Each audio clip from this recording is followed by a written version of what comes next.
Growing as a baseball player comes from growing as a person. The core things I remember from being there in the summer with the Knights is realizing how much more there was to the game of baseball and how much of community there was in Corvallis. I knew from the get-go, just like as soon as I got welcomed in, that it was a special organization, and the winning, I mean, it's a telltale sign as to why it's a good organization, but like there's so much more to it.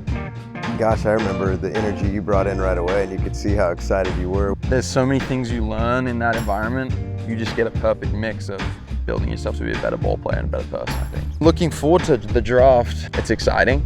I'm obsessed with the game and getting better and trying to pursue this as a lot of my life.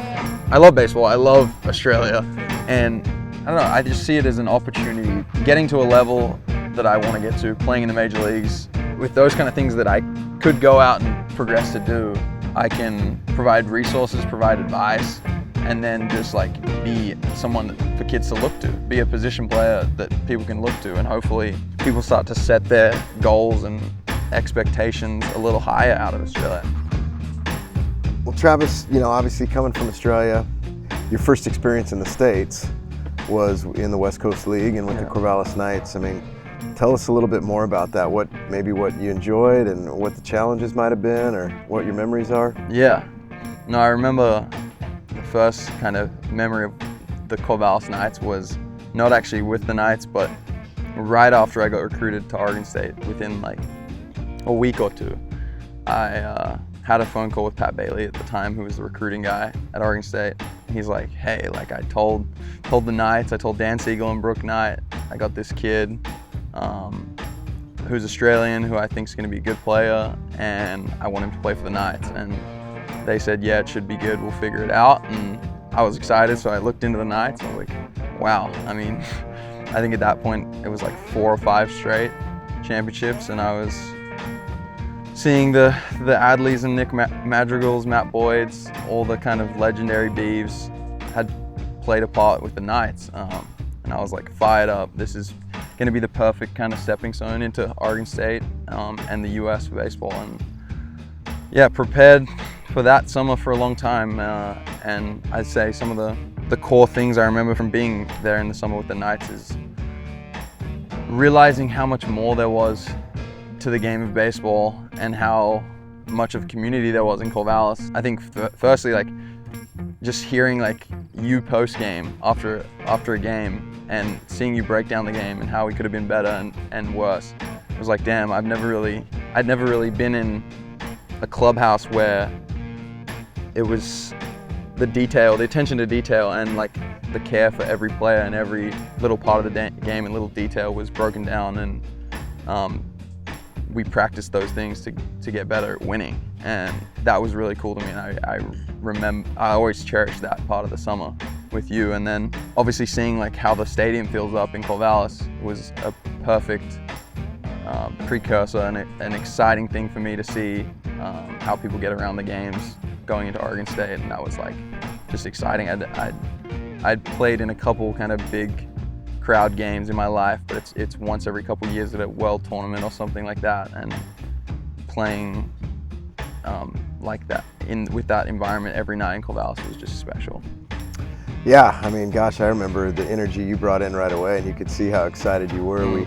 We had a brief opportunity in Sydney, I believe, when I was managing in Perth to say a quick hello. Yeah. Knowing that you were going to come over to the States and play and be part of the organization, so that was cool. And you know, just with the Australian connection and that culture shock that I knew you were going to have, and how it normally works for guys. It's a lot tougher than people think to be in a new environment and with new teammates and new school and new housing and new host family and new coaching staff, and just I think back, and I kind of went back through some of our texts we shared during those times, and just how much growth you were forced to figure out in a relatively short window of time in that 10 or 11 week span before you landed on Oregon State's campus officially. And just there were some really, really special moments during that summer for me that I'll never forget. You know, it's been great. Yeah, I mean, I don't want to cut you off, but like touch on that. The growth I made in that that couple months that summer was unbelievable. It was a byproduct of the environment we were in, and the environment you create in Corvallis. It was like coaches that hold you accountable.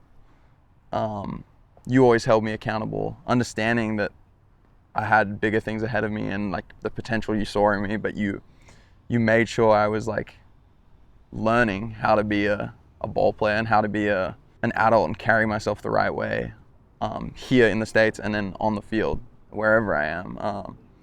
And I remember like always pushing myself to be the best I could and wanting to be better every day there, but then different things come up and you learn from that. You've never done that before, and someone kind of lets you know. And it was just so many learning experiences. Like as much as the on-field stuff, like I played great that summer, there was a lot of like moments where we were kind of breaking it down. Like it was like I was struggling on the field, but it was more like just learning moments. And that was definitely the perfect start for me to grow into the person like I am now and continue to.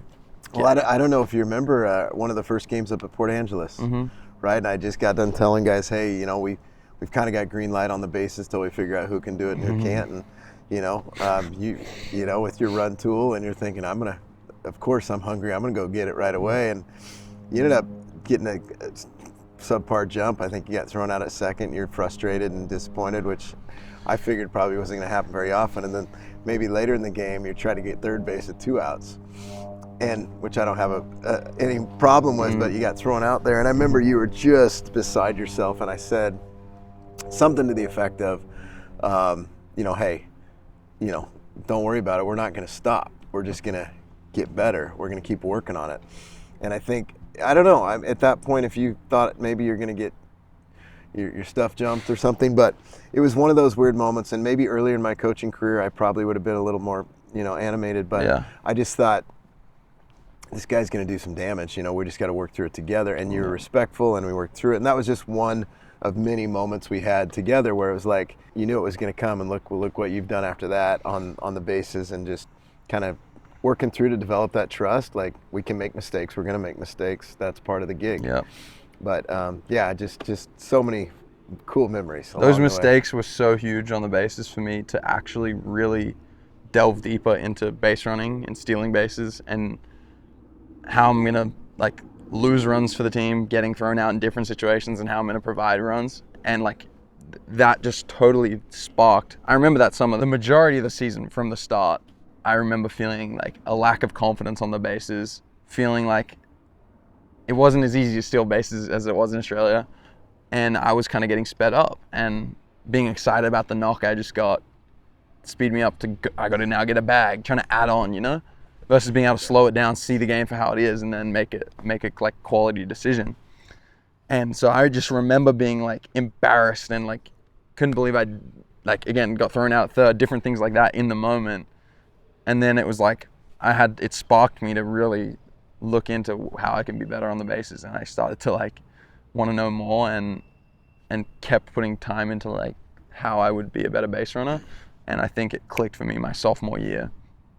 And again, you still make base running mistakes and still learning from it, but I've definitely had a positive progression. In my sophomore year, I really found my stride and that confidence that I'd been looking for in terms of stealing bases, right, and being a threat. But it came from time and learning through those mistakes, Yeah, I don't think you got thrown out for another few weeks after that. Yeah. In fact, I was telling the story to the guys 2 days ago when we were working on base running, and I said we were working on a double squeeze, and I said, hey, we ran this play. We had the right guy at second. It was Travis, and I said I got a little too far out of my box, the coach's box.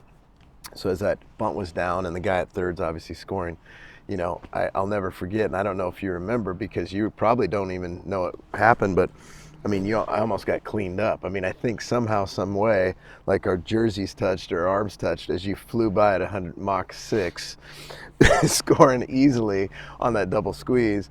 And I've always told myself, just it's a good reminder for me, like, don't get too close to the play. But I mean, you obviously had so many things where you did just tons and tons of damage after that on the bases because you had the freedom to go do your thing. So yeah, it's a credit to the way that environment was and the way you coached me up in those situations. Is like I could have kind of cowered and made my base running really defensive and like staying on my back foot, not trying to take the extra base. But I definitely like built the confidence, and you allowed me to like go be aggressive, versus be timid and never really get those chances to take the extra base. So that was huge for me.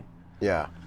What's your perception of, now that you've been through, the last few years of college baseball in the PAC and obviously had some postseason experience. When you look at the West Coast League and the environment and the quality of play, what's your perception of the league as far as, and what does it do for player development so they're more prepared to go back in the fall? Yeah, I mean, it's extremely high quality. There's Friday night guys in there. I remember Grant Taylor throwing.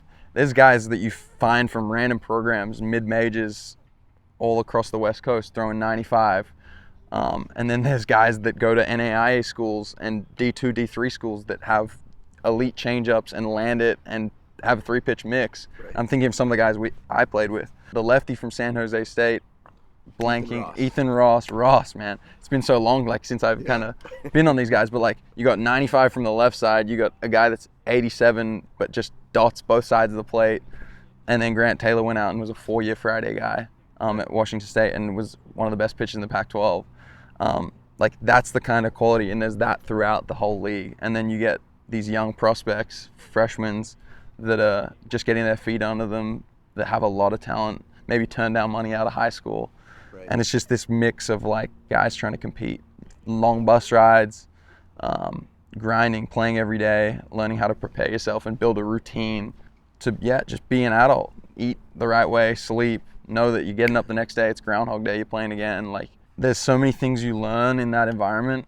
You just get a perfect mix of building yourself to be a better ball player and a better person, I think. And the environment in Corvallis was definitely, like, I can't speak on other places, but like, it was just the right place for boys to become from high school and become men, and and be ready to go out and take on the world or take on other baseball environments. That was probably the first time you'd been playing baseball darn near every day, right? Yep. I mean, our average day off is maybe one in every couple weeks. Yep. Or so. I mean, you got to be disciplined. You got to have a plan. You got to get some rest. You got to stay hydrated. All those things, right? You got to eat well, like you said. Yep. I think that in itself is kind of a reprogram for a lot of players who might have been on their spring schedule, which is still very structured, but playing a game every day is just a little bit different. Yeah, definitely a little different, and it's a new challenge, and there's a lot of people that want to leave summer ball across the country, all kinds of leagues. It's like, it's a grind, and it brings the best out of people, and it also shows the people go kind of down into their worst self sometimes right. with that daily grind. If they're not loving it, or they're in a little slump, long bus rides, all the rest, like, it's a really good character tester, and summer leagues across the country do that, but the West Coast League has an incredible setup for that competition the whole way through. Yeah, and we're constantly trying to just remind our guys, hey, it's that cliche of it's summer ball. It's and Coach Nags really deserves the credit. He said this years ago, like, it's just baseball played during the summer. So your window is only going to be open for so long, and every day as a baseball player, it closes just a little bit more for most guys who, some guys will obviously advance to professional baseball and some guys won't, but either way, the window is closing, and just reminding guys, hey, when it's over, and you've got opportunities. You were so hungry for baseball every day. I mean, a doubleheader would have been fine for you every day. That's relatively unique, there's a cap. We all have our own ceiling, our own cap on how much we love the game, or even when it's beating us down, how resilient we might be. And you were just always so open to the learning piece and the process that you just love that almost more than you love the base hit or the stolen base. Yeah. You just love the process. You prepare. You write it down, you have a plan, short-term goals, long-term goals, all the things coaches and teachers and professionals and life coaches talk about, very few, but yet are able to get very few people to execute it. And that's just been a habit you've had even before you arrived in Corvallis. I felt like you were always open to discussion and candid feedback, and just that self-awareness is not really, it's difficult to teach guys, right? Yeah. So you've got people that have it or they don't. Yeah. You've always had that humility that says, all right, what do I got to do? Like backspinning the ball pull side, Yeah. right? I mean, that's what you were working on all summer. Yeah. And you continue to work on it. And sometime through that, or in the fall at Oregon State of that next year, guess what? Or maybe going, to another facility, you put it all together because that was your plan. Yep. Yeah, no, I think that, like, when I look at kind of the growth I've made as a player, I pretty much credit it all to just being able to evaluate and hear criticism, hear feedback, and go to work and understand that it's like, no one's a perfect baseball player, but if I can, like, understand my weakness and have a plan for making them strengths and learning more about the game and just trying to have an edge in every different kind of facet, then I'm going to put myself in the best position to succeed the next time I go out, and I've always looked at it that way and always been super goal oriented, just to keep myself, like, on a vision and on the right path. I hope to continue that and not really get satisfied or complacent with anywhere I'm kind of taking it, and just continue to do it that way and enjoy the process. Right. I think the balance is you've got about as much laser focus as a young athlete could possibly have, while also balancing it with, it doesn't become absolutely clinical. You understand, and maybe it's a little bit of the Australia, attitude towards life itself. Just like, hey, when my head's down, my head is down. I'm not letting anything get in my way, but I still need a little time to breathe, to relax, to enjoy my family and friends. I've never felt like you were so removed from your circle that it became detrimental, like paralytic. It hasn't ever felt like that. It's felt like, no, I know I've written it down, I'm going to execute it, and when all that stuff's done, I'll find some time to relax. Yeah, I appreciate it. It reminds me to, like, high school. I'd kind of set the goals for the day. What have I got to get done today, whether it's play catch, hit, sprint, lift, whatever, and I'd have those things set out in the morning, and it was like, once I did all of those things, I could then go. That was like my own self thing, right. So it perfectly ties into that. But what kept you from getting distracted? What has kept you from saying, oh, I got 5 guys going down to the beach, or going, they're going to have a big night out. I don't want to miss this Bucks night for my buddy who's probably getting married a few years too early. Like, what has kept you from not succumbing to those distractions? I think a bigger vision of, like, where I can take it has always been on my mind. I don't know how else to put it, except, like, I don't feel good about myself internally when I know I'm not putting the work in, or I know I made I could have gone and put the work in, but I went and did this. Like, it doesn't feel good. So it's like, that's just ingrained in me to, like, it's like, do you make the right decision? I think my dad, I don't know if he talked to me about this when I was younger, but I believe he did. It's like, all the little decisions kind of add up, and he'd say, like, look, like, you can get the soda or the water. You can get the burger or the whatever. Like, there's always these little decisions, and over time, like, the great ones to make the good decision more often than not. And I think he hopped on those things, and I, like, took that on and understood that I wasn't gonna leave anything to chance. I wanted to control all the controllables, because this is my passion. I'm passionate about the game, and I know the kind of impact and where I can take it. It's like, I don't want to look back and be like, I could have been great, but I did this, or I could have. Right. It's like, there's so many people that finish a career and are like, shoulda, woulda, coulda, and it's like, my whole thing is, like, I just want to have an edge, make the right decisions, control the controllables, and then once I'm done with it, right, I can move forward and whatever, look back happily and have learned from what I did, versus be like, the more you make that the negative decision, the more you're going to make it in the future. You kind of let yourself off. Do you feel like all those sacrifices you're speaking about that you've made, big or little, along the way, make it easier to perform when adversity comes through competition, competitive moments, that you don't carry those regrets, you don't carry that guilt with you if you're 0 for your first 2 with 2 punchies, because you're like, I have done everything in my power to prepare for this moment. Yep. Good, bad, or whatever. And I am as ready to go as anybody could have asked me Yep. to be ready to be. And so, no, I'm not going to carry that weight of those first 2 ABs into my third at bat Yep. because there's no guilt. Yep. I have, and I can flush it. There's nothing more I can do. Yep. You think that applies and it carries over? 100%. I think it allows, like, preparing well and making the right decision and knowing that you're always kind of taking a step in the right direction, or at least trying to, with what you're controlling.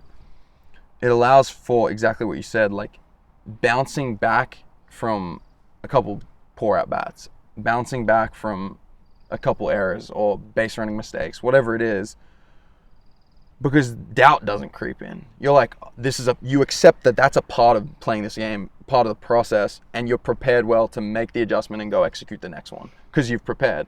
But if you haven't prepared, you make that mistake and you go, oh, now next time I'm going to make it. I haven't made this play in a while, or I haven't made this swing. I feel unprepared. This pitch has got me beat.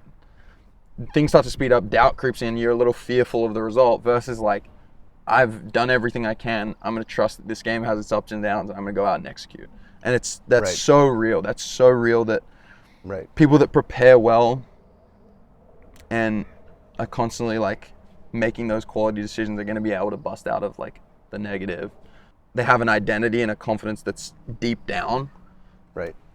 that it doesn't get affected by something small because of the prep they put in versus someone that knows they've made the, I'll just do this. I'll just go out tonight. I didn't put my work in today. I'll throw tomorrow. I'll hit tomorrow. Like pushing things back.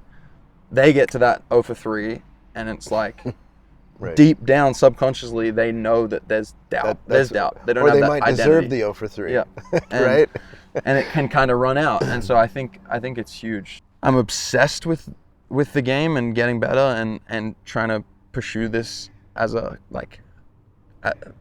lot of my life.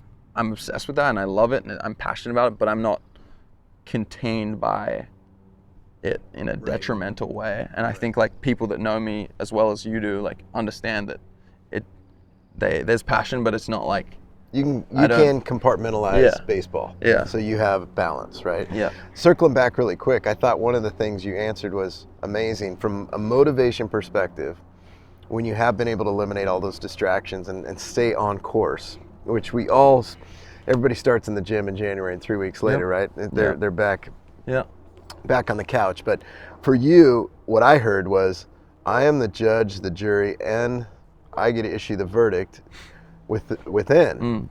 Sure, I want my parents to be happy. Coach Canham, my peers. I want everybody to go, wow, this guy can play the game. Look at that day he had. But at the end of the day, it sounds to me like what drives you is the man in the glass. You've got to look at him first and say, hey, am I letting myself down? Yeah. And the rest of it really doesn't filter into your thought process. It's secondary. It's not that it's not important to you, but what's most important to you is that self-awareness, that accountability within, right? 100%. Yeah, I think that the most successful people and the best quality people are like their best self-evaluators. They can catch themselves and hold themselves accountable versus get just taken away by things.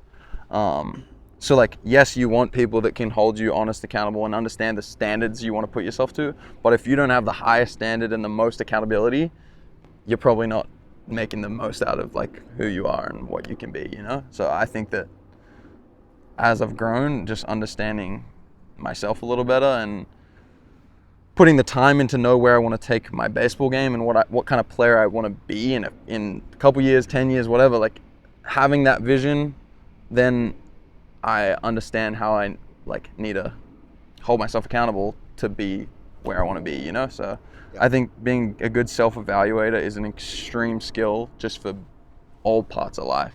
Well, yeah, especially for athletes. I mean, we do need to be our best and worst critic, depending on where we're at. Switching gears a little bit with two things, and so we'll just take it one at a time. With the draft coming up, I mean, I know you're excited. Who wouldn't be? This has been a anxious time. You've had to obviously insulate yourself quite a bit, I would imagine. What do you anticipate this looking like in a couple weeks?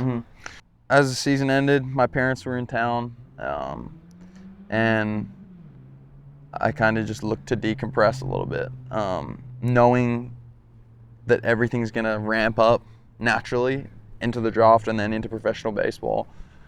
I was like, this is kind of my time to get quality time with them, which happens once or twice a year, and also just reset and let myself process things, process the loss, process my season, and just start to grasp what things are going to look like. And so I had to slow it down a little bit by going away to Montana with my parents and doing almost nothing, just hanging out. That gave me the chance to process things and start to realize what the next couple weeks was going to look like, couple months, and also look back on the season without any noise or distraction. That was really good. And then I was lucky enough to go to Omaha with the other Golden Spikes finalists and have like a couple days there with a presentation, doing a fan kind of meet and greet, getting to kind of see what that was about was really cool.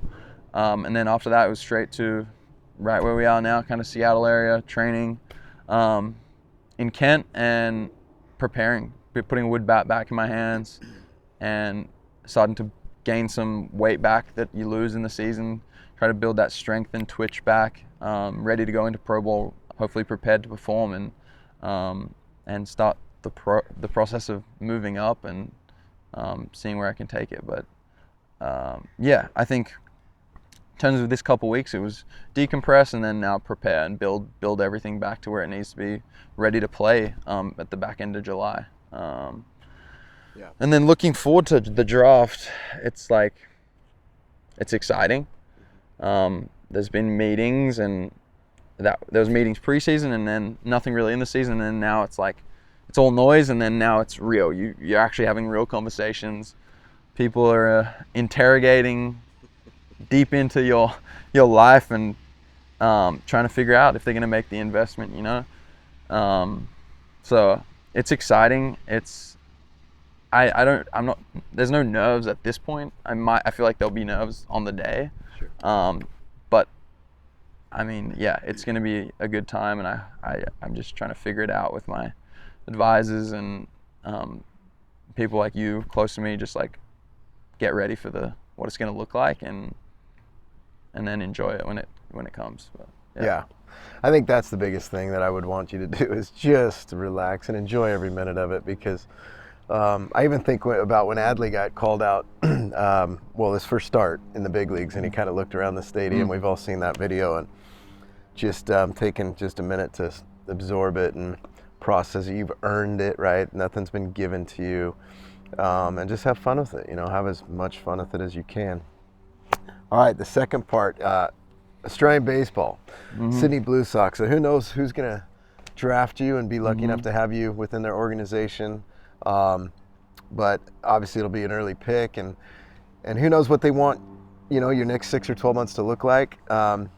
I'm obviously hopeful that there's a chance you can, if it works out for you and your plan, that you can play for your hometown team, the Sydney Blue Sox, and we can kind of join forces again. I'm really excited about that position, and knowing that whether you're a part of it or not, I know you're still going to be involved and want to, especially with a lot of mates on the team. And but yeah, I mean, I think when I saw a couple of your quotes, and we haven't really talked about this yet at all, but like Liam's done a phenomenal job for Australian baseball. Balfour did a great job. There's been some Aussies prior to you, but I just feel like you've got this commitment, you feel like there's this responsibility, which you probably will put on the shelf for, you know, a few more months and let everything kind of unfold.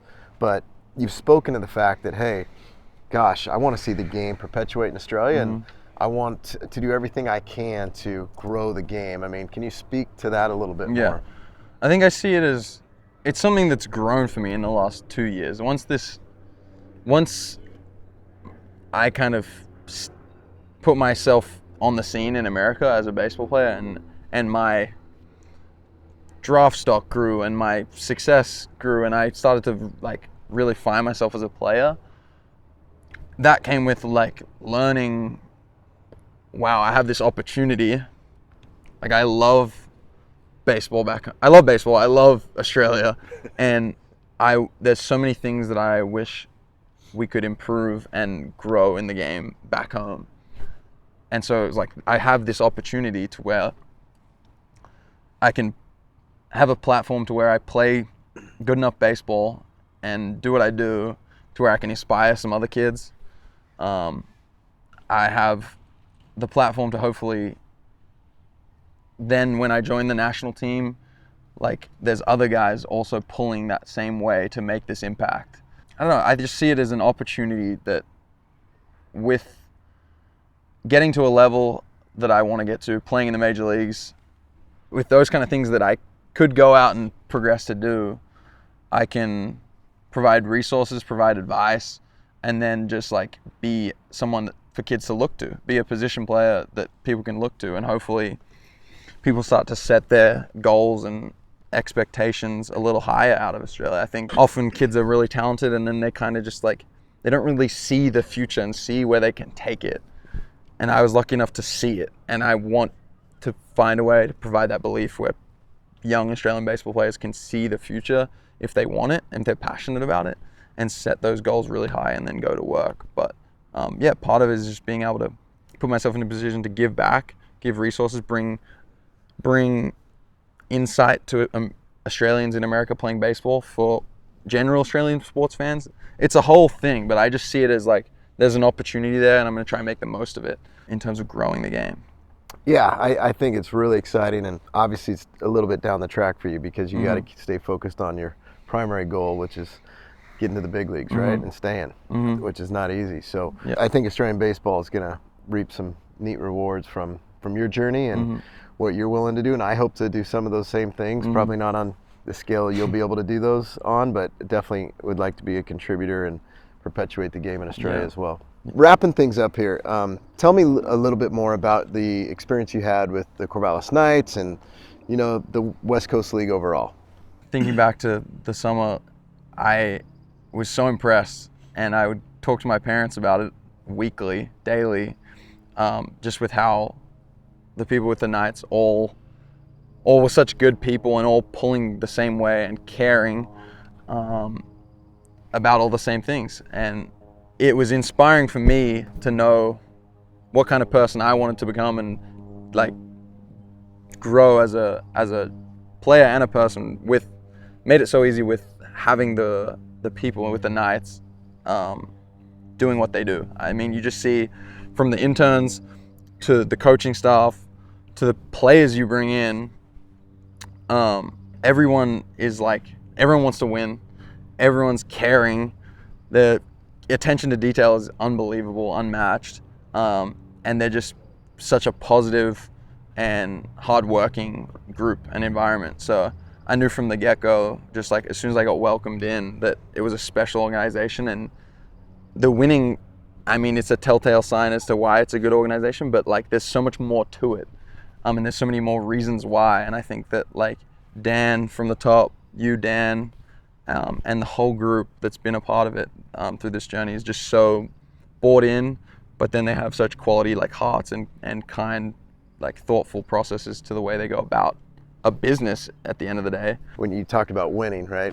And I've always said, you know, winning and development are not mutually exclusive. Like the more you win, the quicker you're probably going to develop. The quicker you develop, the more you're probably going to win. I mean, that's always our goal. I mean, I think they're both achievables, but you feel like it's possible to do both? Yeah, yeah, 100%. I think that this growing as a baseball player comes from growing as a person, and the fight to win and what it takes to win and be a team and hold each other accountable, and those kind of things put you in a position to then go out and improve your game from those learning moments that equals development. So it's like it's easy to not care about winning and let development naturally play out and just hopefully I turn out better next spring, you know. But that care allows for a standard, and that standard allows for people to get better and learn from mistakes and build on strengths. So 100% it's hand in hand. Yeah. I feel like some even major league organizations have kind of taken on a little bit of a new angle, at least from what I've heard, that, you know, they used to not worry about winning in the minor leagues at all. It's like, hey, this is development phase and this is winning phase. Yeah. But, you know, that it's hard because that minor league team's getting their butts kicked day in and day out, and guys just like, my gosh, it's tough to show up at the yard every day when we know we're going to take the beat down. And so now some of those organizations are like, hey, we still want to win in the minor leagues. We want these guys to have that fabric within them that says, I come to the yard to perform, but collectively as a team, that's our goal. Yep. And I think for those major league organizations, it's the best ones are trying to create an identity from the top. Their big league team that wants to win has an identity about how they go about their business, and they want to create that throughout. It's like the way you step on the field, there's identity, there's a way we play the game, and they have core values and things they carry themselves with that come from wanting to win and wanting to grow. And yeah, it's definitely changing, and I think there's more of a winning thought process with obviously the development pieces intricate, like put in throughout. Right. Yeah. Right. Yeah, with regards to your experience in Corvallis, I appreciate the opportunity to obviously have spent that summer with you. I appreciate all the feedback on, you know, the host families and the teammates and the. I know you're still very close with your host family, right? I mean, tremendous family, and a lot of our guys over the years will still circle back 5, 7, 10 years later, maybe for 2 or 3 days in Corvallis just to catch up, go fishing, watch a couple of games, and they stay with their host family. So it's that part of the experience too is really special. But thank you for being part of this, Travis. You're always selfless with this stuff, and yes, I hope you throw that Blue Sox uniform on after the Premier 12 for about 4 weeks, but that won't be my decision. It will be up to you and the club that is lucky enough to have you. So thanks again, mate. Appreciate it. Always here for you. Love you and proud of you. Yeah, love you. It's been awesome. Thank you.